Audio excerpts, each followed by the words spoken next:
ಈ ಸರಿ ವ್ಯಾಲೆಂಟೈನ್ಸ್ ಡೇನ ಸ್ವಲ್ಪ ಭರ್ಜರಿಯಾಗಿ ಆಚರಿಸುವ ಅಂತ ಶಾಪಿಂಗ್ ಹೋಗ್ತಿದ್ದೆ. ಇದೇನು ಬೆಳಬೆಳಗಾಗಿದ್ದದೆ ಸ್ಕಿನ್ ಗ್ಲೋ ಆಗೋಕೆ ರುಟೀನ್ ಡ್ರಿಂಕ್ ಏನಾದರೂ ಕುಡಿತಿದ್ದೆ ಅನ್ಕೊಂಡ್ರಾ?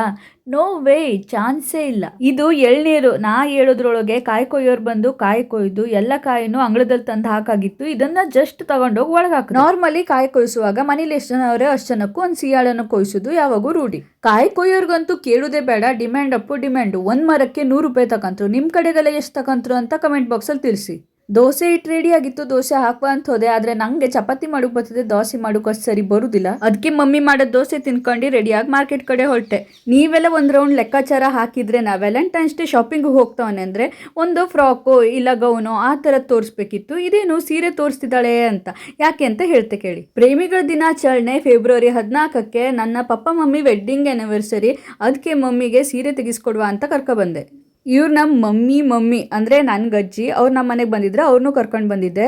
ಮಮ್ಮಿಗೊಂದು ಪಿಂಕ್ ಕಲರ್ ಸೀರೆ ಇಷ್ಟ ಆಗಿತ್ತು. ಆದರೆ ಪಿಂಕ್ ಕಲರ್ ನಾರ್ಮಲ್ ಎಲ್ಲರ ಕೈಲೂ ಇರ್ತದೆ.